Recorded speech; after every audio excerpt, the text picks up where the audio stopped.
It's personal between me and you, and I'm going to do you some serious harm, you big stiff idiot. The Untouchable True School Sports Empire proudly presents something the boxing games are missing. Hey, what's going on? It's your boy BT, and I came here to talk some boxing with the thousands of True School Sports subscribers.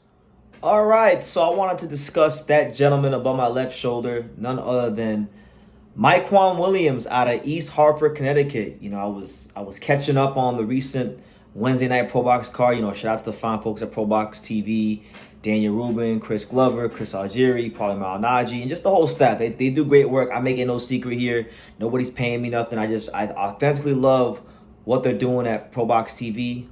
Shameless plug, January 31st, Angelo Leo back on Pro Box TV. So really excited to be out there for that one. But nonetheless, Mykquan Williams, this is a guy that I've heard his name through the grapevine. You know, there's so many fighters in boxing, right? So there could be a lot of fighters in boxing where, you know, whether it be the viewers or people in the boxing industry that I know, I may hear their names. Their names might get floated out there to me, but sometimes I don't see them fight till later on in their career because I follow a lot of boxing. So, you know, this is really and genuinely my first impression of Mykquan Williams.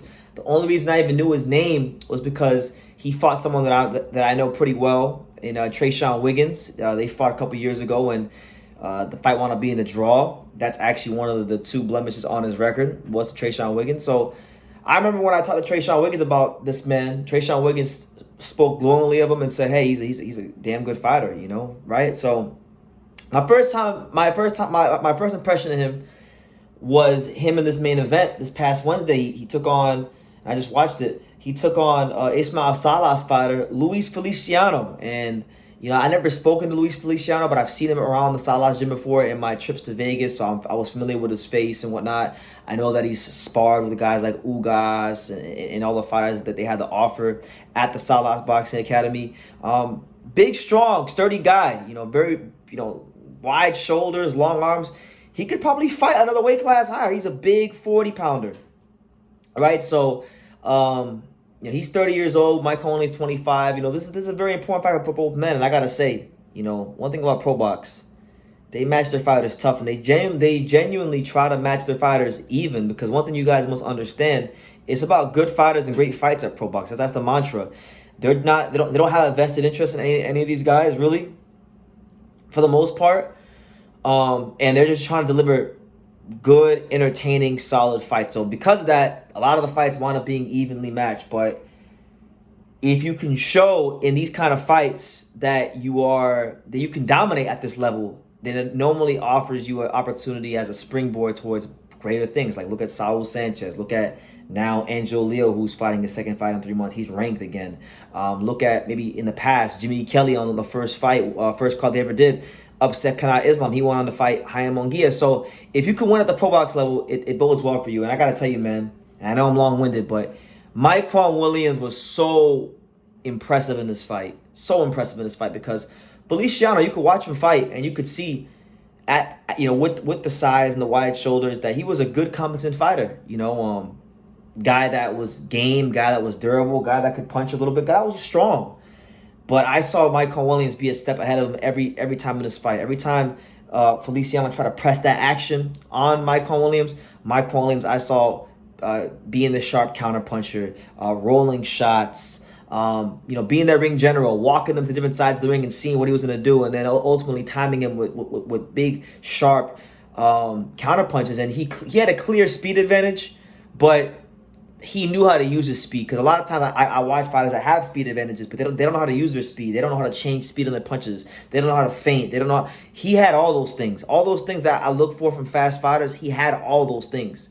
And it was just he was a step and a half ahead of Feliciano the whole night. And I was really impressed with how he was able to set up his shots, and it's particularly the straight right hand down the middle. You know, one of my favorite punches in boxing, particularly from orthodox fighters, is the straight right hand down the middle. He had a great straight right hand working from the whole fight. He actually scored a knockdown with the first knockdown with that punch, and then just his ring IQ, his ring awareness. You know, not a big puncher, only 9 knockouts in 22 fights, but a sharp fighter, a fast fighter.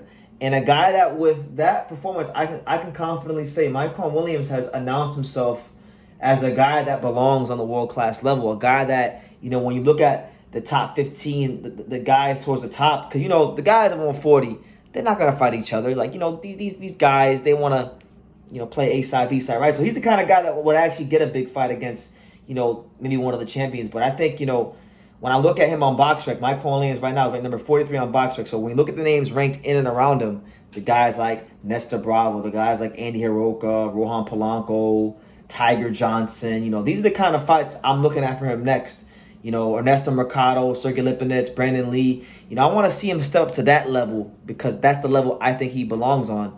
The Feliciano, good fighter. Hope Pro Box bring him back because Feliciano fought till he couldn't fight no more. But ultimately, Mykquan Williams is too fast, too slick, too strong, too good, too sharp, and I like to see him, you know, get an opportunity on a higher level. So shout out to Mykquan Williams on a dominant 6-round stoppage. He claims the WBA Continental America's gold 140-pound title. So maybe that'll get him a ranking position as the WBA updates their rankings in the near future. But that wasn't the only fight on the card. I wanted to touch on this fight right here as well. Yeah, that man right there, 2020 U.S. Olympic alternate, Freudis Rojas. You know, and Freudis Rojas, I like him.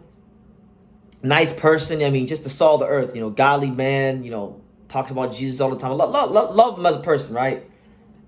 I have my questions about him as a fighter, and I feel like in this performance, my questions were raised further because obviously he's a prospect, like, you know, so you're gonna go through it, right? As a prospect, development. It's only 13 fights in. He was taking on this man right here. He was taking on Christian Baez, this guy right here, and Christian Baez has been an up and down fighter. You know, he's fought, you know, 135. He's fought 140. He's fought guys like Venado Lopez. You know, he actually has a win over Vegas club fighter Kevin Thunderstorm Johnson. Actually had an interesting fight in August against Petros Anion where, you know, he was by some accounts, you know, winning the fight or at least competitive in the fight, and he just switched off and got stopped in the fight. And so this is a chance for him to really show what he could do. And this fight was so frustrating to watch because I felt like Baez had success counterpunching. Rojas still showed that he has a lot of amateur habits, slapping with his punches and not really being comfortable working on the inside, but still giving up his size so much. So he wanted a unanimous decision, Freudis Rojas, where, you know, the scorecards were absolutely atrocious. I mean, 99-91 was atrocious. This fight was close. It could have went either way. And I just thought, you know, I'm not saying like I'm angry that Baez lost. I thought it was a close fight. Nobody really took hold of the fight, but I leave this fight with more questions than answers about Freudis Rojas, and you know, he's got to really work out some of those amateur habits and kind of perfect fighting tall, because I think it's very alarming when you fight a guy in Baez who's fought, you know, guys at featherweight like Venado Lopez and the Kevin Thunderstorm Johnsons of the world and the Petros Anions of the world. Those are all guys in lower weight classes than you, and they've stopped him. And Freudis Rojas could not get rid of this guy. This guy's been stopped 3 times, couldn't get rid of him. So, got a lot of work to do. Still very raw, still a lot to learn. But he gets a win in a very frustrating fight to watch, honestly. So, that's my take on the Pro Box card. I just had a chance to watch it. Love what I saw from Mykquan Williams. I think he belongs on that world-class level. Anyone in the top 15, anyone in the top 20, that's where he should be fighting. And look, he wins one of them fights, then all of a sudden you're talking about even bigger things for him. So, really impressed by him. Really impressed by his... Not so much his speed, not so much his power, not so much his timing, but it's just the application of his speed, the way he's able to set that speed up. That's the most impressive thing. 'Cause a lot of guys I know a lot of fighters in boxing who are fast, that got speed, that don't know how to use it, but Mykquan Williams knew how to use it. So, good win for him. Shout out to Feliciano for being a tough warrior. Hopefully, Pro Box brings him back and puts him in a more even fight, because clearly Mykquan Williams is not on his level. Mykquan Williams is above him, but still a good fighter. Got respect for him for going in there and, you know, putting on a good show for the fans and a good fight. But yeah, let me know what you guys think in the comments down below. What did you guys make of Mykquan Williams, Freudis Rojas, all that good stuff? You know, leave your comments down below. Make sure you guys take the time to subscribe. And like I say in every single one of these videos, you can love me or you can hate me, but I'm just a kid from Dania. So until next time, take care, guys. Thank you for watching another video on the untouchable True School Sports Empire. For more great boxing content just like this video, click right here and make sure you subscribe. Much love from sunny South Florida.